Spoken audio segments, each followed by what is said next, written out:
Hi folks, it's Kelly again with Homesteading Hints, and today we're going to talk about bats, bat houses, and putting them up, I guess, is what we did today. And I guess the dogs are going to listen in on it as well. So that's Ziva and Gibbs, and there are two dogs.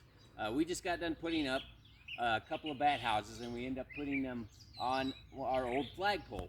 And what we read, we found that putting them on the side of a house or on a pole is actually the best place to put bat houses to keep the bats able to go in and out of them. We had these bat houses on trees, and they just didn't hold up very well. They fell down and things like that, and it was just kind of hard to get them up there. And we found that they say that any branching and things like that obstruct the bat's way to get in and go into the place that they're gonna sleep at.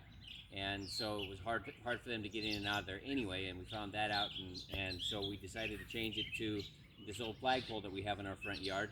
And it actually worked out really well. We used a ladder and a 2x6 and kind of held them together, and I climbed it. It wasn't OSHA approved or anything like that, but it did pretty well for us. But they ended up they're probably about 15 feet off the ground, and it's recommended to go at least 10 to 12 feet off the ground. So we hit that. It's in between our sycamore and cottonwood, facing the kind of northeast and southwest. They recommend facing east or west. We went ahead and moved it a little bit just so that the bats would have a clear shot coming in through the trees and not going to hit the branches and things like that, to go just a little bit off from that.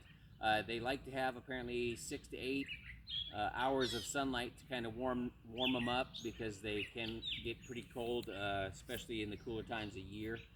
But they need to get warmed up before they can go out and start flight. Interesting, they actually eat between 6 and 8 thousand insects, mosquito-sized insects, every single night. So they eat a lot of bugs. We watch them quite often here, waiting until about dusk, and they come out and they fly overhead and fly around, and they're awful lot of fun to watch. They can maneuver like anything you've never seen before, and it is fun to watch them. I guess Iowa has 9 species of bats. The most common being the big brown bat, which I guess is like 4.5 inches long.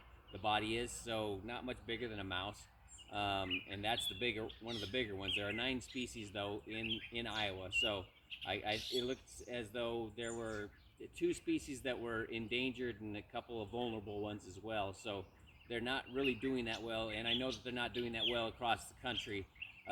They have a thing called white nose. It's a fungal disease that they get. That's a problem. It's gone into caves where they go in the wintertime and things like that, and it's killing off a lot of the bats now. They're having a huge issue with this fungal disease in them, and hopefully they can, we can take care of that and kind of help them out a little bit.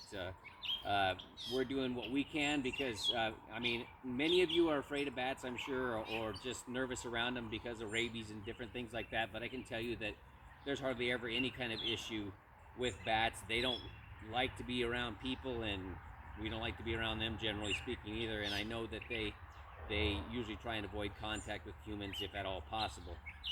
So, if you just let them be and let them do their thing, they're absolutely a very good thing to have around, just because of that insect control. And as I said, 6 to 8 thousand insects in one night is incredible. And it would be nice if we had a few more, because the mosquitoes are buzzing us right now as we're talking, so it's kind of a pain. But we do have a few, and would like to see a few more.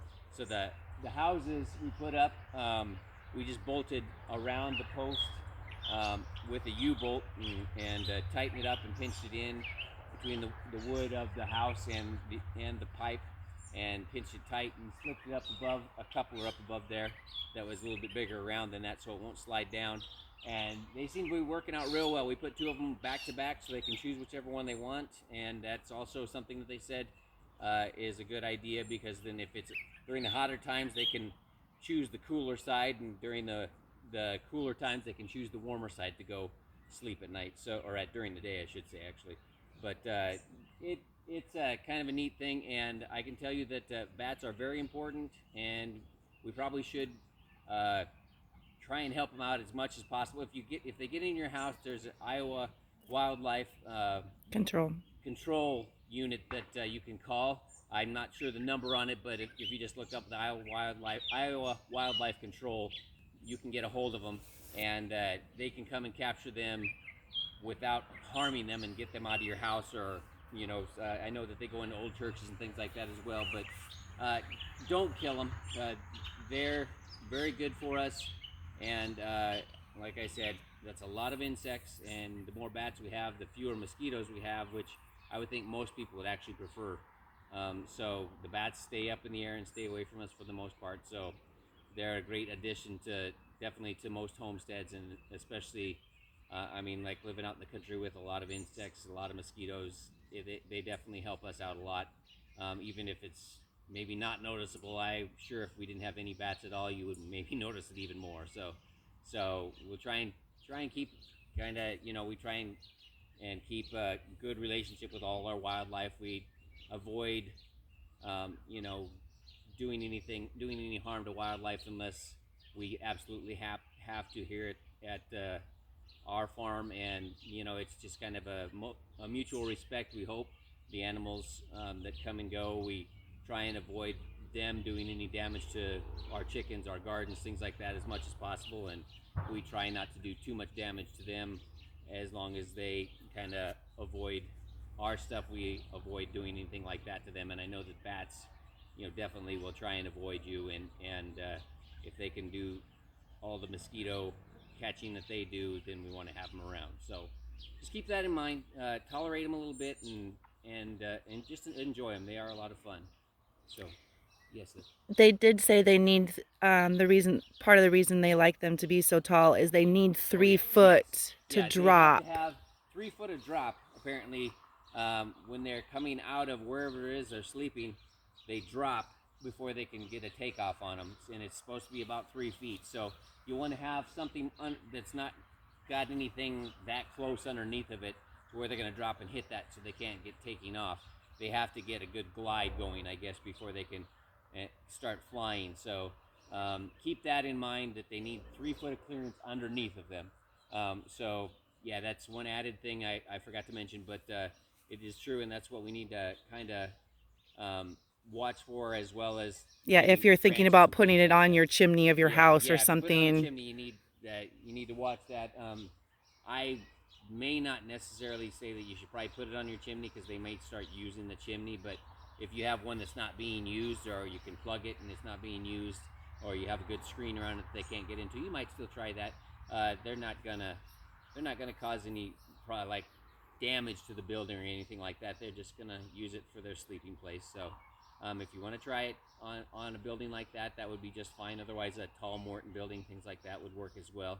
But we decided the flagpole is what we're going to use, because we couldn't get up to the very top to rehook the rope anyway. So it's working out well for us, I think, or it should. So we'll have to see, and we'll probably take videos and watch as the days come to see if we can get anybody to come in there and sleep it during the day, and we can watch them come out at night. So that's it for this week. Thanks for watching, folks.